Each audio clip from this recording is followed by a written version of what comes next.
हरे कृष्णा। सभी भक्तों को जय श्री राम। तो अभी हम लोग पढ़ रहे हैं रामायण। और रामायण में पिछले सत्र में हम लोग कहाँ तक पढ़े थे? सारे देवी देवता ब्रह्मा जी के पास जाके गुहार लगाते हैं कि रावण का कुछ कीजिए, है ना? क्योंकि ये हम लोगों को बहुत सता रहा है। हम लोगों को न यज्ञ करने दे रहा है, न किसी प्रकार का धर्म करने दे रहा है। इस रावण का कुछ कीजिए। तो ब्रह्मा जी इस बात से बहुत चिंतित थे कि रावण को जो दिए गए वरदान, जो मैंने वरदान दिया था, उसी की वजह से तो ये समस्या खड़ी हुई है ना? तो इस प्रकार से ब्रह्मा जी भी चिंतित हैं। वो भी सोच रहे हैं कि भाई ये समस्या, हाँ, मैं ही तो उसको वरदान दिया हूँ जिसके वजह से इतना प्रॉब्लम क्रिएट हो रहा है। हाँ, लेकिन एक चीज था कि रावण मनुष्य और पशु से सुरक्षा नहीं मांगा था ब्रह्मा जी से वरदान में। सारे देवी देवता ब्रह्मा जी को बता रहे हैं कि अब यहाँ पे अयोध्या में राजा जो दशरथ हैं, वो पुत्र के लिए कामना कर रहे हैं भगवान से। पुत्र के लिए यज्ञ कर रहे हैं। तो कृपया आप विष्णु जी के पास जाइए और उनको कहिए उनके पुत्र के रूप में आए और हमारी सुरक्षा करें, है ना? तो यहाँ तक हम लोगों ने पढ़ा था। उसके बाद आगे हम लोग पढ़ेंगे।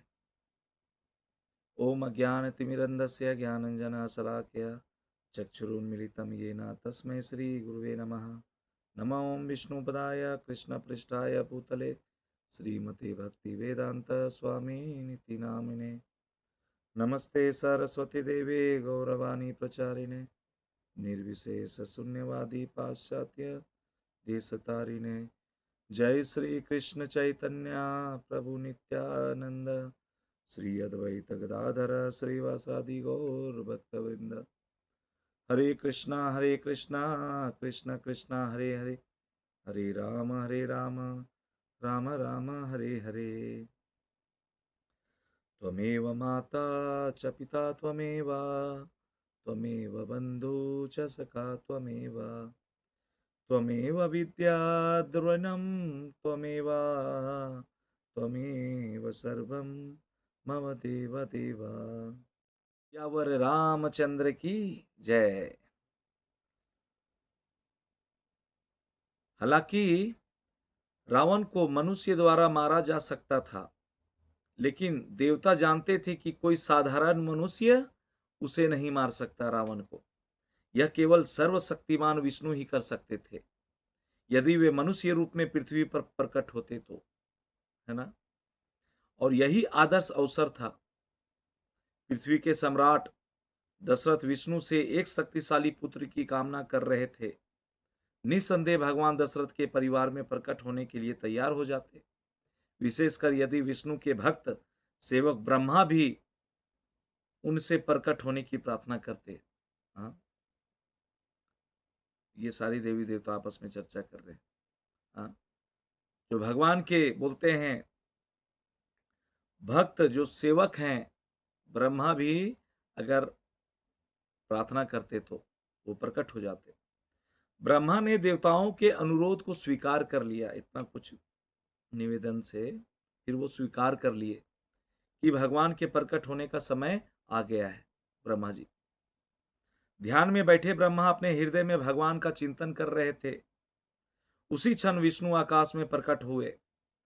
केवल देवताओं ने ही उन्हें देखा जब वे अपने वाहन गरुड़ की पीठ पर सवार होकर अवतरित हुए। केवल देवता लोग ही उसे देख, हाँ, विष्णु जी को देख पाए। उनका सुंदर शरीर काला था और वे तेज चमक से दमक रहे थे। उन्होंने पीले रेशमी वस्त्र पहने थे और नीले कमलों की माला धारण की थी। उनके गले में चमकीले दिव्य रत्नों का हार था। अनेक स्वर्ण आभूषणों और रत्नों से सुशोभित उन्होंने अपने चार हाथों में शंख, गदा, चक्र और कमल धारण किए हुए थे। वे कृपा पूर्वक अवतरित होकर देवताओं के बीच बैठ गए, जहां देवताओं ने भोजन और प्रार्थनाओं से उनकी आराधना की। वहां पे जाके भगवान बैठ गए सारे देवी देवताओं के बीच में। हाँ, क्योंकि वहां पे देखिए ऐसे भी कहा जाता है, जहां जहां और जब जब बोलते हैं भगवान का भजन कीर्तन होता है, हाँ, शास्त्रों का पठन पाठन होता है, भगवान उस जगह उपस्थित रहते हैं। हाँ, जहाँ पे शुद्ध यज्ञ हो रहा होता है, हाँ, भगवान का स्मरण हो रहा होता है भक्तों के बीच में, तो वहाँ वहाँ भगवान उपस्थित होते हैं, है ना? तो इसी प्रकार से यहाँ पे देखिए, देवता लोग जहाँ पे भजन कर रहे हैं, भगवान का प्रार्थना कर रहे हैं कि इस धरा पे आइए, हमारी सुरक्षा कीजिए। भगवान वहाँ पे प्रकट हुए, तो उन देवताओं के बीच में जाके बैठ गए। ब्रह्मा ने श्रद्धापूर्वक विष्णु से कहा, ब्रह्मा जी बोलते हैं विष्णु जी से, हे प्रभु, यहाँ पर पूजनीय दशरथ पुत्र की कामना कर रहे हैं। देखिए, ब्रह्मा जी क्या बोल रहे हैं, पूजनीय दशरथ पुत्र की कामना कर रहे हैं। समस्त लोग दुष्ट राक्षस रावण से विवश हैं, जिसका वध मनुष्य द्वारा ही किया जाना चाहिए। अतः कृपा करके दशरथ के पुत्र के रूप में जन्म लें, मनुष्य रूप धारण करके रावण का वध करें और समस्त लोगों को उनके कष्टों से मुक्ति दिलाएं। ब्रह्मा जी यहाँ पे प्रार्थना कर रहे हैं भगवान विष्णु से। विष्णु ने देवताओं को देखकर मुस्कुराते हुए गरजते बादलों जैसी गहरी आवाज में आश्वस्त करते हुए कहा, विष्णु जी बोलते हैं, हे देवताओं, भय छोड़ दो। अपने विस्तार के साथ ही मैं शीघ्र ही दशरथ के 4 पुत्रों के रूप में जन्म लूंगा। मैं स्वयं उनके सबसे बड़े पुत्र के रूप में प्रकट होऊंगा। हाँ, और मेरे निजी शस्त्र मेरे भाइयों के रूप में अवतरित होंगे। देखिए भगवान विष्णु कैसे बोल रहे हैं सारी देवी देवताओं, मैं शीघ्र ही प्रकट होऊंगा, हाँ, राजा दशरथ के 4 पुत्रों के रूप में, और उसमें भी बोलते हैं सबसे बड़े पुत्र के रूप में प्रकट होऊंगा, है ना? और जो 3 मेरे भाई होंगे, वो निजी मेरे शस्त्र होंगे, है ना? रावण और उनकी राक्षसनी सेना का नाश करने के बाद मैं 11,000 वर्षों तक पृथ्वी पर शासन करते हुए नश्वर लोक में रहूंगा। भगवान विष्णु इस प्रकार से बोलते हैं। उस समय जब विष्णु की पूजा हो रही थी, तभी वे अकल्पनीय रूप से अंतर्धान हो गए, वहां से फिर से अपने लोग चले गए। हाँ, इतना कुछ बोल के भगवान विष्णु, देवताओं को लगा कि उनका उद्देश्य पूरा हो गया है और दशरथ की भेंट स्वीकार करने के बाद वे स्वर्ग लौट गए। सारी देवी देवता वो भी अपने अपने जगह, अपने अपने स्थान पे चले गए। यज्ञ स्थल में अनुष्ठान लगभग समाप्त हो चुके थे। दशरथ आशा भरी निगाहों से सफलता के किसी संकेत की प्रतीक्षा में बैठे थे। वे चिंतित थे, यदि इस विधि से पुत्र प्राप्ति न हुई तो उनका भाग्य निश्चित रूप से नष्ट हो जाएगा। अंतिम आहुति अर्पित की जा रही थी, तभी उन्होंने धधकती अग्नि की ओर देखा। कौन देखते हैं यहाँ पे? राजा दशरथ देखते हैं। अंतिम आहुति जब दिए उस समय आग पूरा धधक, यज्ञ यज्ञ में धधकता हुआ बहुत अग्नि प्रकट हुई वहां पे। अचानक यज्ञ की अग्नि से एक तेजस्वी और सुंदर व्यक्तित्व प्रकट हुआ उस यज्ञ से। सभी लोग आश्चर्य से उसे राजा के पास उतरते हुए देख रहे थे। वो जो व्यक्ति प्रकट हुआ था यज्ञ से, वो राजा के सामने धीरे धीरे उतर रहे थे। जब जमीन से थोड़ा ऊपर ही रहा, मतलब वो जो प्रकट हुआ व्यक्ति, ये नहीं कि जमीन पे आके खड़ा हो गया, वो हवा में ही था, जमीन से थोड़ा ऊपर था। उसके हाथों में दिव्य अमृत से भरा एक स्वर्णिक पात्र था, सोने का एक पात्र था। उसने दशरथ के ढोल की तरह गूंजती हुई आवाज में कहा दशरथ को, दशरथ से वो व्यक्ति, हाँ, ढोल की तरह गूंजती हुई आवाज में वो व्यक्ति बोलता है, हे राजा, मुझे समस्त प्राणियों के स्वामी, समस्त प्राणियों के स्वामी विष्णु का दूत समझो। हे देवी पुरुष, मेरा हार्दिक स्वागत कीजिए। राजा ने हाथ जोड़कर उत्तर दिया, राजा दशरथ, मैं आपके लिए क्या करूं? हाँ, देवताओं की उपासना और बलि देने से तुम्हें यह प्रतिफल प्राप्त हुआ है। वो दूत बोलते हैं, हाँ, कि तुमने देवताओं की उपासना की है। हाँ, और बोलते हैं ये जो बलि है, बलि देने से यहाँ जो अश्वमेध यज्ञ हुआ, हाँ, वो जो घोड़े का बलि हुआ, हाँ, तो इसके वजह से ये फल प्राप्त हुआ है। अब देवताओं द्वारा तैयार किया गया यह अमृत ग्रहण करो। वो जो पात्र में, सोने के पात्र में वो अमृत देते हैं हाथों में, इसको ग्रहण करो, जो तुम्हें तुम्हारी मनोकामना संतान प्रदान करेगा, जो तुम्हारा मनोकामना है उसको पूर्ण करेगा। इसे अपनी पत्नियों को दो और उनके द्वारा तुम्हें शीघ्र ही 4 प्रसिद्ध पुत्र प्राप्त होंगे। वो जो दूत हैं विष्णु जी के अग्नि से प्रकट होके, हाँ, राजा दशरथ को बोलते हैं, है ना। उसमें एक अमृत है, पात्र में खीर है। राजा ने सिर झुकाकर अमृत को स्वीकार किया और कहा, ऐसा ही हो। वो तो प्रसन्न हो रहे हैं भाई। हाँ, बहुत टाइम से परेशान थे वो, पुत्र संतान नहीं था उनका। जैसे ही वो दूत, विष्णु जी के जो दूत आते हैं और बोलते हैं कि आपके 4 पुत्रों की प्राप्ति होगी इस अमृत से, जब आप अपनी पत्नियों को इसे खिलाएंगे तो, है ना। तो राजा दशरथ बोलते हैं ऐसा ही हो। और जैसे ही उसने सोने का पात्र लिया, उसे आनंद की लहर महसूस हुई राजा दशरथ को। ठीक वैसे ही जैसे कोई गरीब व्यक्ति अचानक अपार धन प्राप्त करने पर बहुत खुश होता है, प्रसन्न होता है ना। आदर के प्रतीक के रूप में राजा ने हाथ जोड़कर दूत के चारों ओर परिक्रमा की। दूत ने अपना कर्तव्य पूरा करने के बाद तुरंत उसी अग्नि में विलीन हो गया जहां से वह प्रकट हुआ था। राजा आश्चर्य से कटोरा पकड़े खड़ा रहा। उसके चारों ओर ब्राह्मणों ने जय जयकार की, विजय विजय करके। वशिष्ठ को प्रणाम करने के बाद दशरथ अपनी पत्नियों के साथ यज्ञ छोड़कर अपने महल में लौट गए, तीनों पत्नियों के साथ, है ना। राजा ने अमृत का आधा भाग कौशल्या को दिया।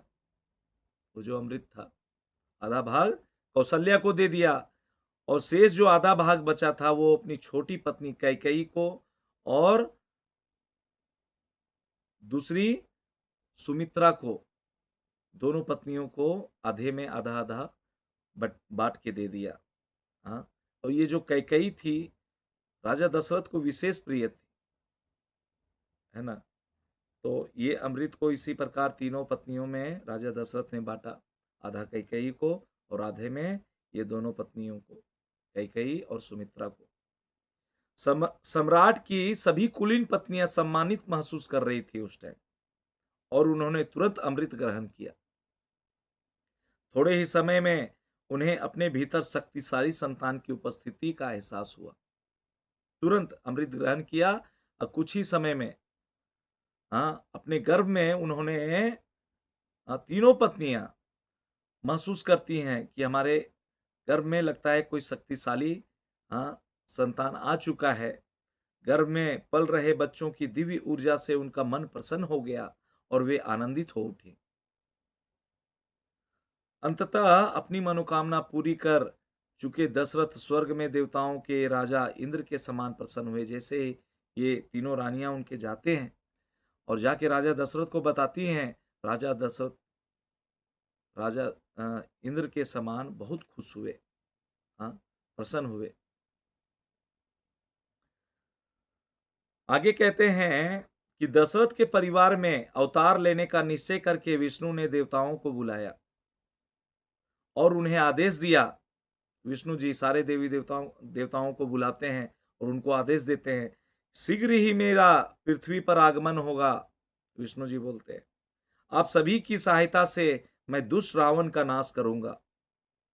उस दुष्ट ने मूर्खतापूर्वक मनुष्यों या जानवरों से सुरक्षा नहीं मांगी, हाँ, क्योंकि वह दोनों को अपनी शक्ति के सामने पूर्णतः शक्तिहीन समझता था। मूर्खतापूर्वक विष्णु जी बोल रहे हैं कि उसने मनुष्य और जानवरों से सुरक्षा नहीं मांगी है, ब्रह्मा जी से। अपने शक्ति के सामने शक्तिहीन समझता है मनुष्य को और जानवर को। जैसा कि मैंने प्रतिज्ञा की थी, मैं मनुष्य रूप में अवतरित होऊंगा। हे देवताओं, आप अपने सार्वभौमिक नियंत्रक कि पद को छोड़ो और बोलते हैं बिना पृथ्वी छोड़े बिना पृथ्वी पर विस्तार करने में सक्षम है आप सभी। देवताओं को बोलते हैं विष्णु जी। हाँ, यहाँ भी इस पद को भी आप संभाल सकते हो और अपना विस्तार करके और पृथ्वी पर आप लोग प्रकट हो, है ना? आप सक्षम हो इसमें, इसलिए आप शक्तिशाली बंदरों के रूप में संसार में प्रकट होइए। सारे देवी देवताओं को बोलते हैं, शक्तिशाली बंदरों के रूप में आप लोग प्रकट होइए। विश्व की रक्षा के लिए विष्णु की योजना साकार हो रही थी। देवताओं ने बंदरों के रूप में जन्म लिया, जिनमें उनकी दैवीय शक्ति के बराबर सामर्थ्य थी। वे इच्छानुसार विभिन्न रूप धारण कर सकते थे। सारे वो बंदर जो देवी देवता प्रकट हुए थे पृथ्वी लोक पे, हाँ, वो अलग अलग रूप धारण कर सकते थे। वीर थे, हवा के समान तीव्र गति से चलने वाले, अत्यंत बुद्धिमान और युद्ध में लगभग अजेय थे। पृथ्वी पर लाखों विशालकाय बंदरों का वास हो गया।